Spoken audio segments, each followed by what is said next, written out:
Assalamualaikum warahmatullahi wabarakatuh. Halo anak-anak, bagaimana kabarnya? Semoga sehat selalu ya, dan tetap semangat belajar.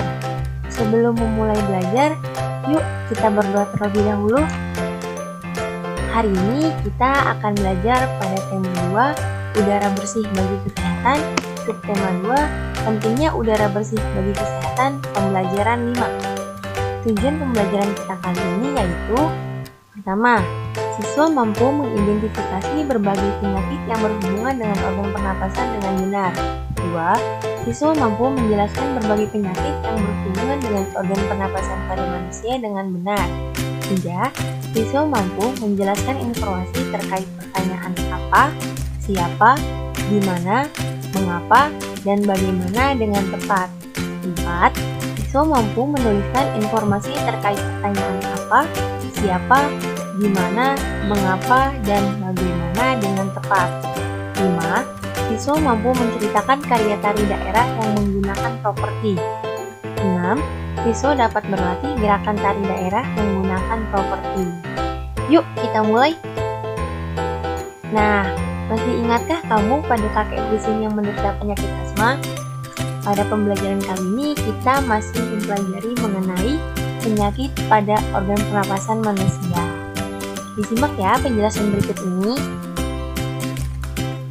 Organ pernapasan manusia terdiri atas hidung, tenggorokan, dan paru-paru. Setiap organ tersebut dapat mengalami gangguan akibat kebiasaan hidup tak sehat, virus dan bakteri, atau kondisi lingkungan tidak sehat. Nah, berikut ini ada beberapa penyakit pada organ pernapasan manusia. Ada emfisema, asma, kanker paru-paru, tuberkulosis atau TBC, bronkitis, dan influenza. Nah, yang pertama ini ada emfisema. Emfisema adalah penyakit pada paru-paru kerusakan jaringan di saluran bronkiolus dan alveolus, sehingga paru-paru mengalami pembengkakan karena pembuluh darah kemasukan udara. Gejala emfisema adalah penderita mengalami sesak napas yang hebat. Penyebab emfisema adalah polusi udara dan zat berbahaya yang ada dalam rokok. Pengobatannya yaitu dengan minum obat sesuai resep dokter dan menjaga pola hidup sehat. Nah, ini gambaran yaitu alveolus yang mengalami emfisema, dan yang bawahnya adalah alveolus yang normal atau yang sehat. Nah, ini gambar jelasnya nih, yaitu alveolus yang sehat dengan alveolus yang tidak sehat atau mengalami penyakit emfisema. Selanjutnya ada asma. Asma adalah penyumbatan saluran pernapasan yang disebabkan oleh alergi seperti debu, udara dingin, rambut, bulu, atau kelelahan. Gejalanya yaitu dada terasa sesak, batuk, napas terasa berat, dan napas berbunyi. Pengobatannya yaitu adalah dengan memberikan inhaler.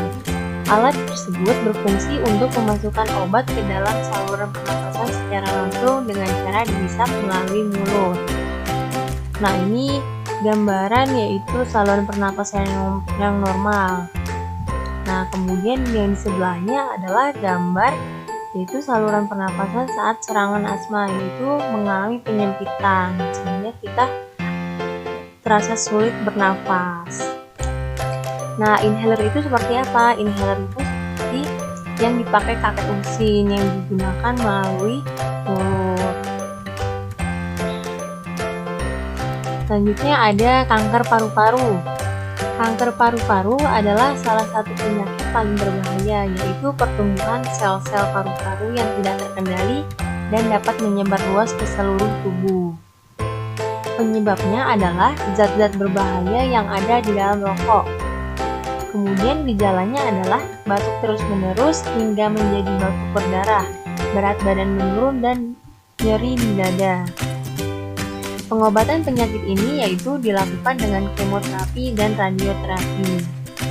Nah, ini gambaran paru-paru yang sehat dan paru-paru yang mengalami kanker paru-paru. Perbandingannya sangat berbeda ya.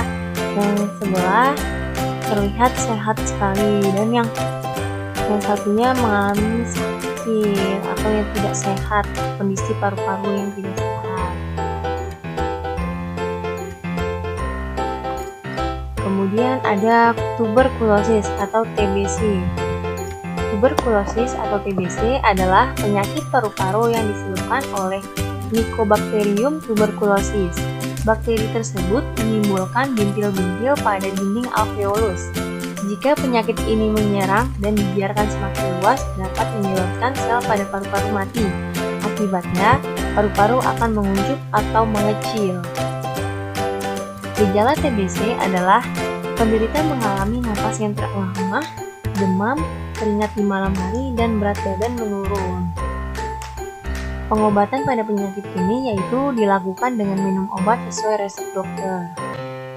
Nah, ini gambar yang di sebelah kiri paru-paru yang mengalami tuberkulosis atau TBC. Terdapat bintil-bintil pada dinding alveolusnya. Nah, ini seperti ini ya nih. Kemudian yang di sebelahnya adalah paru-paru yang normal dan yang sehat.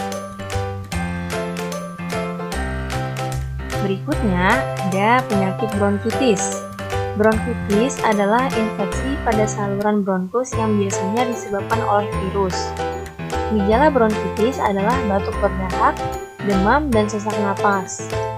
Pengobatan bronkitis dilakukan dengan minum obat sesuai resep dokter, istirahat yang cukup, serta mengonsumsi makanan sehat dan bergizi.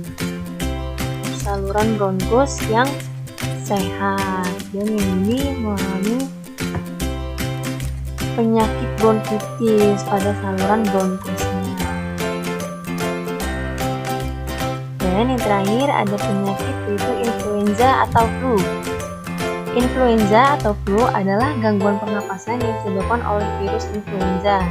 Gejala utamanya adalah sakit kepala, demam, hidung tersumbat oleh lendir, badan terasa letih, dan nafsu makan berkurang. Pengobatan flu adalah dilakukan dengan minum obat sesuai resep dokter dan meningkatkan daya tahan tubuh dengan meningkatkan makanan bergizi. Nah, dari keenam penyakit pada organ pernapasan yang sudah Ibu jelaskan, nah jadi kalian harus menjaga betul nih organ pernapasan kalian dengan cara hidup yang sehat, menjaga lingkungan sekitar juga harus sehat, kemudian makan makanan yang bergizi. Nah, dari informasi yang dapat kalian baca atau kalian dengar, kalian dapat mengungkapkannya dengan cara menuliskan beberapa pertanyaan dengan menggunakan jenis kata tanya dalam bahasa Indonesia. Masih ingat kan? Dengan adik Simba, yaitu kata tanya apa, kemudian di, ke, dari mana, kapan, siapa, mengapa, dan bagaimana.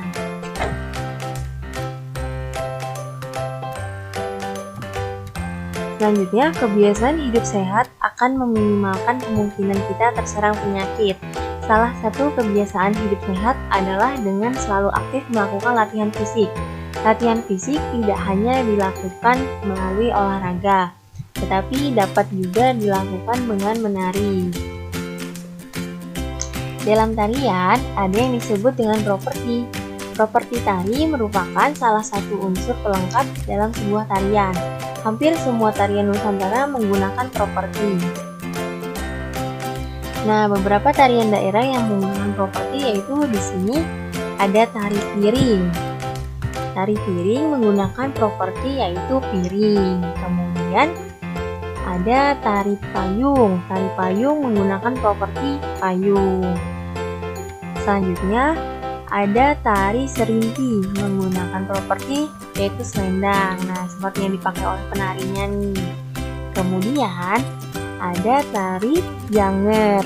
Ya, properti yang digunakan adalah kipas. Nah, anak-anak, masih banyak lagi tari daerah yang menggunakan properti. Demikian penjelasan dari Ibu mengenai pembelajaran kali ini. Jangan lupa tugas yang Ibu berikan dikerjakan. Tetap semangat belajar. Sampai bertemu di pertemuan berikutnya. Terima kasih. Wassalamualaikum warahmatullahi wabarakatuh.